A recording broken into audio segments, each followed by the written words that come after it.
What's up, guys? Orcas here, and today we have another video.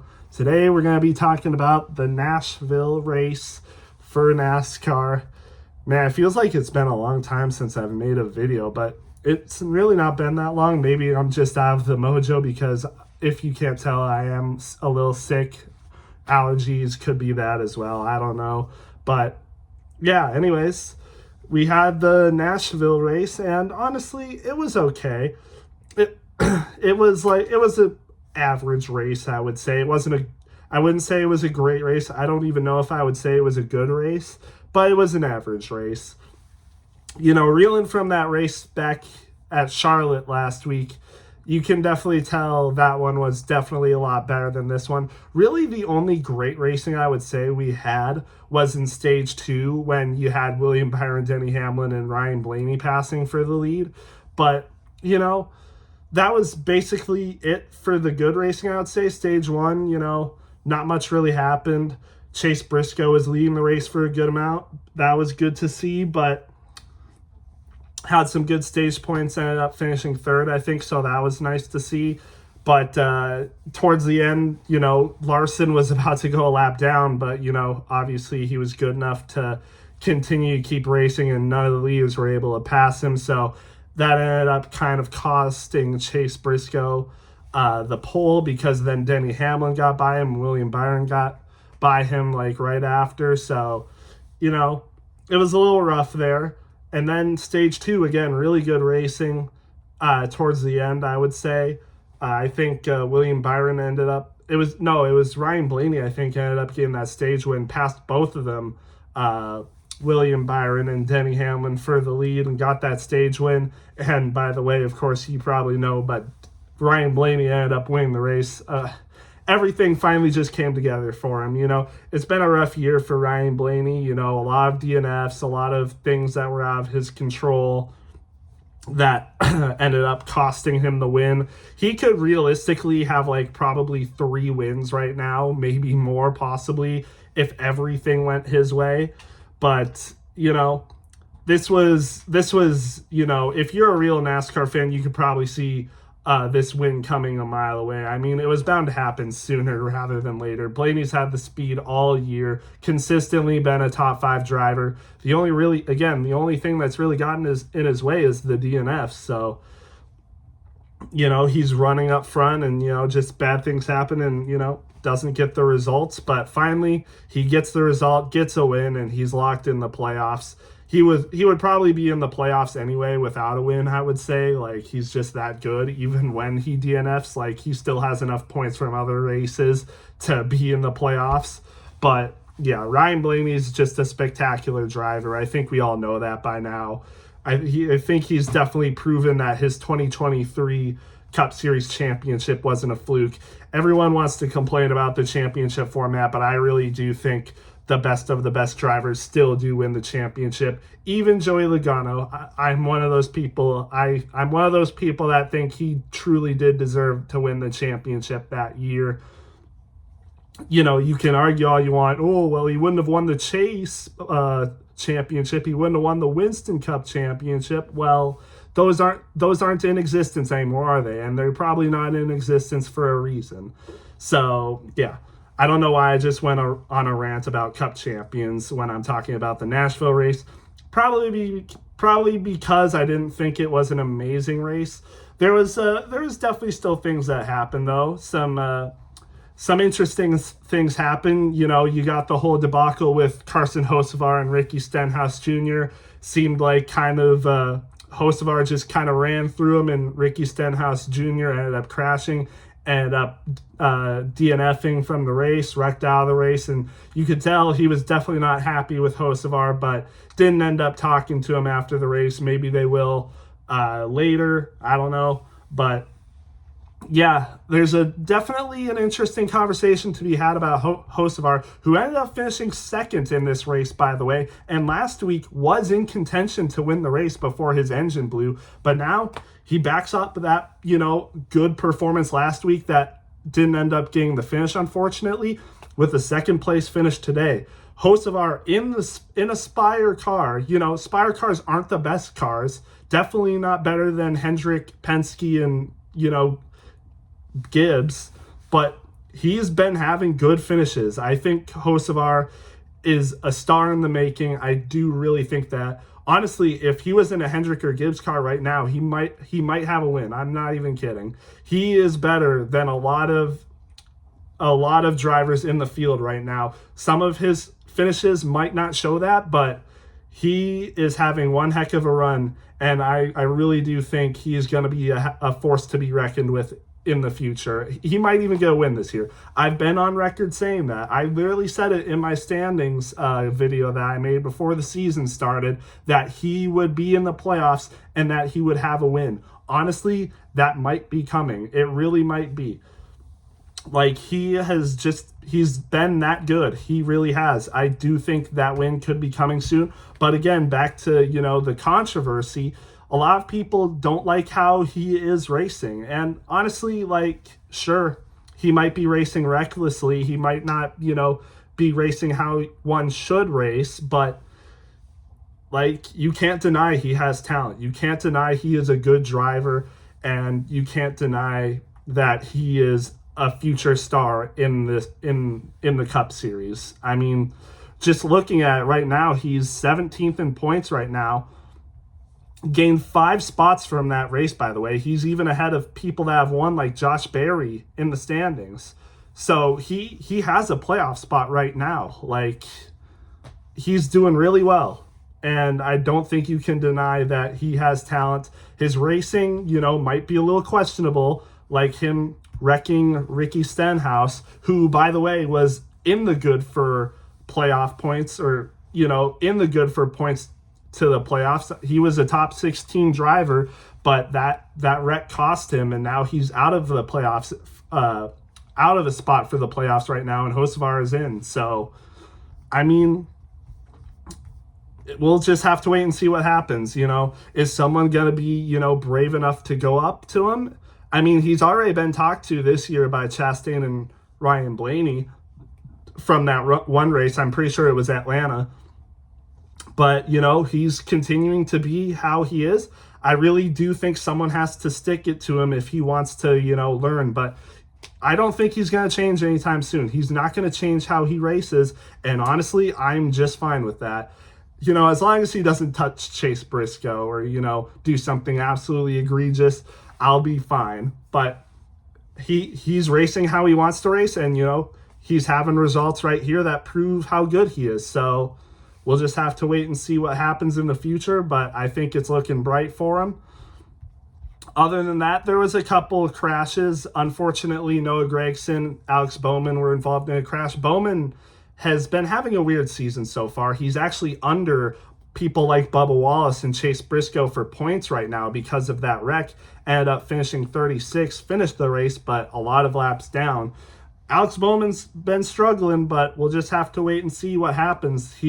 He won a race last year in the regular season that locked him into the playoffs, but we'll see what happens, because Alex Bowman has been having a rough couple races, has had rough races, and that said, he's under people like Bubba Wallace, who also has had some rough races recently, had a good finish today, and under Chase Briscoe, who had a mediocre day today, I'll say. But, I think Alex Bowman's kind of got to get it together. He was ahead of Bubba Wallace and Chase Briscoe going into this race, and now he's under them by a few points. So, I mean, Alex Bowman, again, there was some controversy with him last year. Is he going to get replaced? Is he going to lose his spot? And, if he keeps racing like this, if he somehow finds himself out of the playoffs, I think those questions will definitely come to surface again. It's just not been the year for Alex Bowman so far. I do think he has the talent. I think he has the, potential to stay with Hendrick. He has the potential to win. We saw that last year. He has the potential to be consistent. We also saw that last year.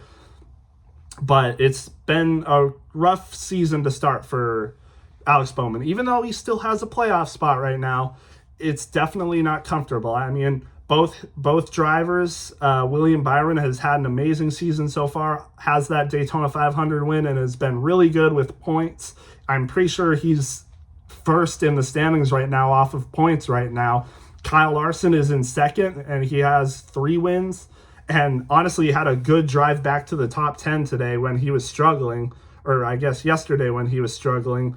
But it's Alex Bowman is definitely far behind all of his other teammates, and Chase Elliott is plus 100 points from the bubble. So he's definitely a considerable amount of points behind all of his other teammates.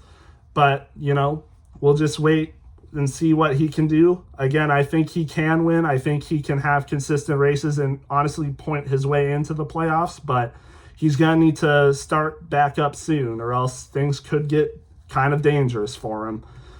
And then also another incident, Corey Heim, who should be another future talent in the Cup Series in the near future, was running really good, actually. He started, I think, in the somewhere in the 30th spot, but he made up ground. He was in 12th place in stage 2, I'm pretty sure. And then, unfortunately, he was not clear off Keselowski, tried to get to the outside lane and just, cleared himself off of Keselowski's bumper and just, wrecked himself. Unfortunate day for him, but, it's a rookie mistake. This is he's barely raced any Cup Series, any cars in Cup Series, and, he's in he's in a part-time 2311 car, but still what he's able to do with that was honestly pretty impressive. If he didn't wreck himself out of that race, I think he'd be getting a lot more talks. He probably would have finished top 15 if we're being honest, based on how consistent he was being. He was one of the only cars that could really pass in the field. So, I mean, I definitely think it's a bright future for Corey Heim. This incident was just a learning period for him, or learning instance for him. But yeah, that's really all there was to talk about. Like I kind of said, the passing was kind of hard today. Only a few drivers were really able to do it consistently and in a short amount of time. And we'll get to those people. But yeah, again, also there's the talk about dirty air and clean air. It really did seem like for a lot of this race, once you were able to get to first, nobody could really pass you. It really the only time that people were getting passed is when they were stuck behind lap cars, like Chase Briscoe was in stage 1, and then the stage 2 when it was just back and forth between Hamlin, Byron, and Ryan Blaney. So it was good racing there, but other than that, it was kind of boring at times. I can kind of tell like whether or not I'm enjoying a race by how much I'm on my phone. And yesterday I was definitely on my phone a lot during the race. Like not to the point where I barely even paid attention to the race. No, I paid attention to the race. You can tell. But, when I was watching the Charlotte race, I mean, during that final stretch, I wasn't on my phone for like an hour. Like, during the final stretch of that Charlotte race, I didn't check my phone at all. Like, I was invested in that race. That was a good race. But this one was definitely not to the level of that race. The broadcast booth, again, was amazing. But it's, honestly, I think the broadcast booth kind of, has unconsciously kind of lured people into thinking that this was a, good race. But I would say this was probably closer to the level of like Darlington and Martinsville than it was to the Charlotte race, to be honest with you. But again, it wasn't a terrible race. Like, I still thought it was okay. I'd give it like a C+ or like a 7.4 out of 10. Definitely not to the level of the Charlotte race, but still I think it was good. Or like not good, but it was decent, serviceable, average race. But yeah, with that being said, let's get to the rest of the field. Ryan Blaney obviously gets that win. Now joins all of his 2 other Penske teammates in the Wood Brothers car with a win. Shocking that Ryan Blaney was the last person out of those 3-4 cars to get a win, but finally does it. Penske is definitely looking as dangerous as they were the last few years, and people should definitely be on the lookout for all of their cars during the playoffs, honestly. And I say all of them. I mean that. Even Josh Berry and Austin Cindric and Joey Logano, all of those cars should, definitely not be treated as, cars that might go out in the first round or second round. No, all of those 4 cars I definitely think could make it to the round of 8. So they're going to be threats later. All of them are going to be threats later on in the season, I think. Some people like Josh Berry and Austin Cindric haven't been running as good as, they were during their wins, obviously. But, hey, again, watch out for them. They could definitely do something for sure. Then Hocevar, like I said, good talent, worthy second place finish, great car today, and I definitely think that win could be coming in the future for sure. Might even make the playoffs this year like I predicted. So, yeah, we'll see. Denny Hamlin was the person that finished third. I mean, consistent day. What else can you say? I mean, Denny Hamlin, I think, has definitely proved some people wrong. A lot of people didn't think he would run as good this year. Some people even had him missing the playoffs.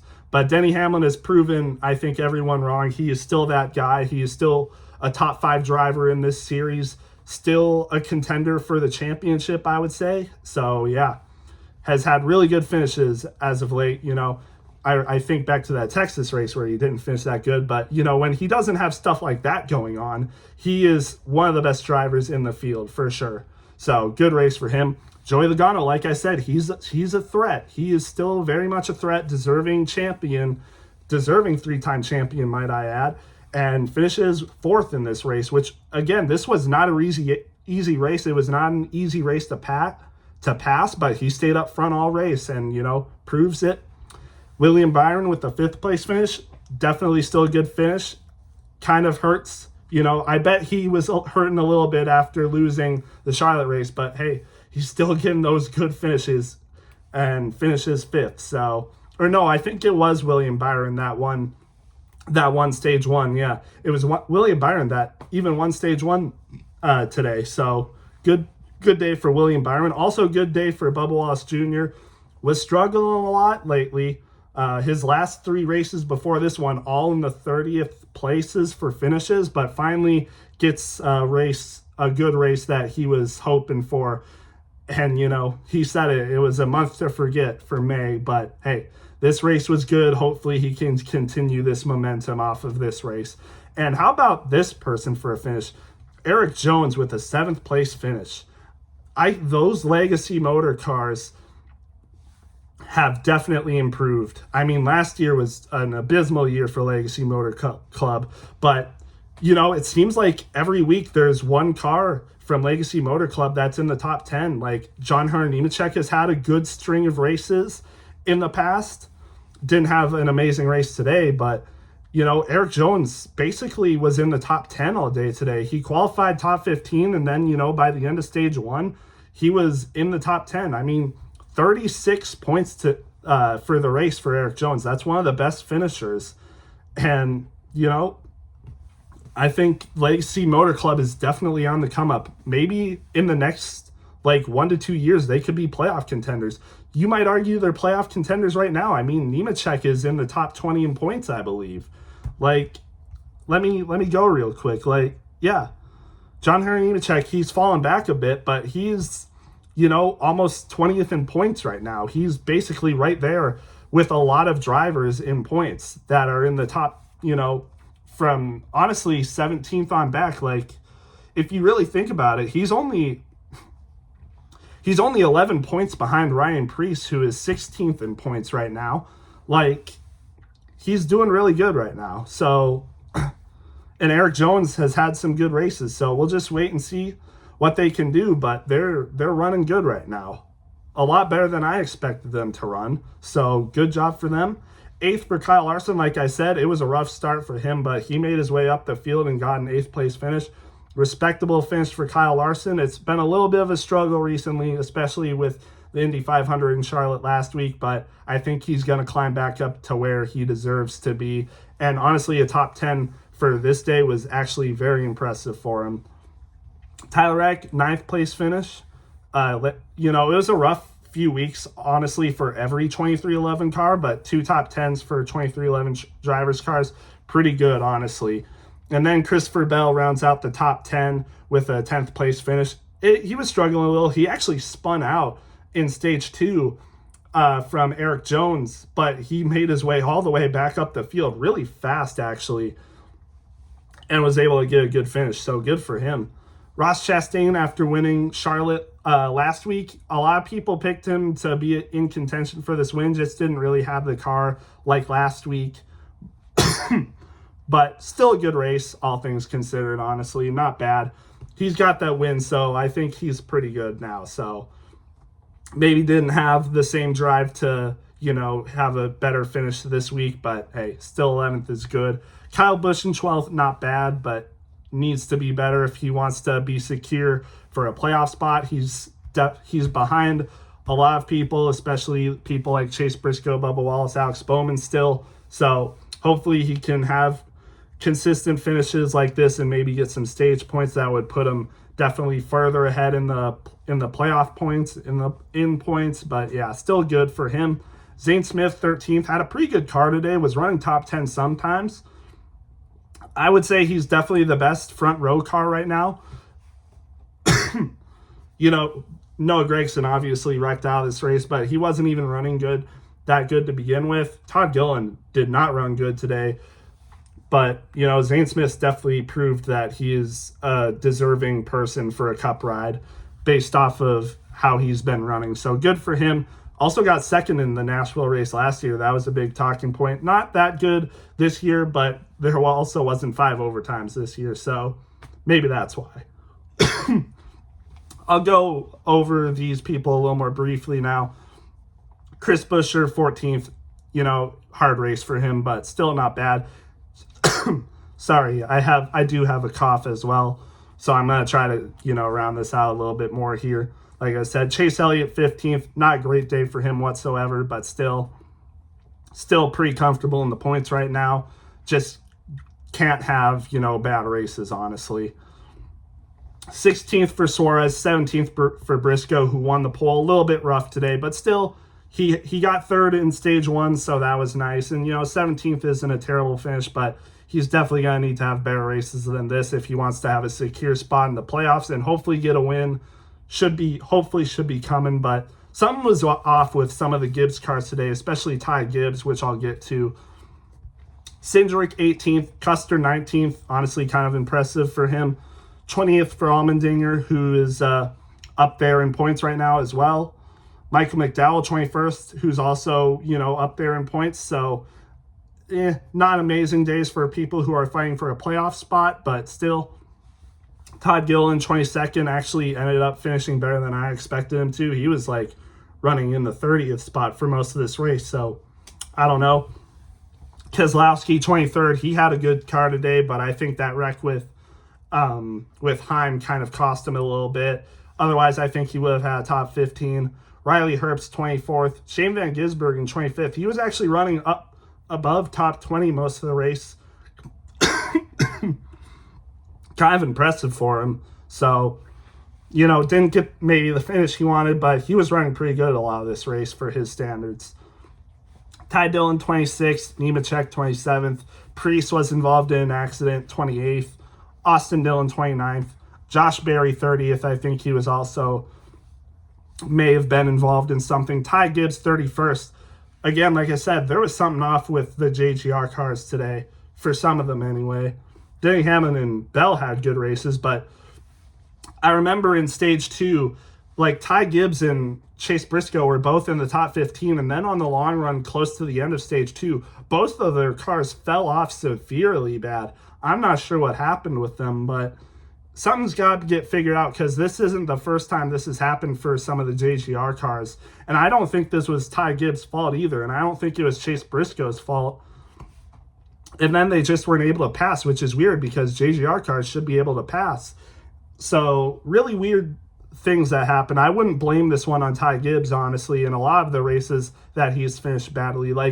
Even if he isn't that good of a driver, which I think he is a good driver, 31st is a weird place to finish. So, yeah, just weird.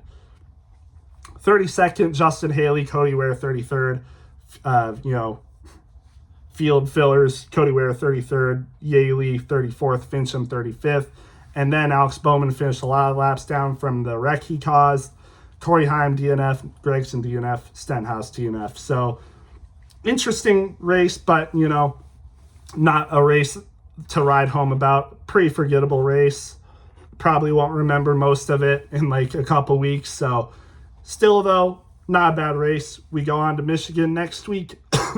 And then we go to Mexico City. First time for a cup race there, and for a points race especially. International should be fun. Should be a fun next couple of weeks. So we'll see you guys for that. Hope you guys enjoyed, and we'll see you in the next one.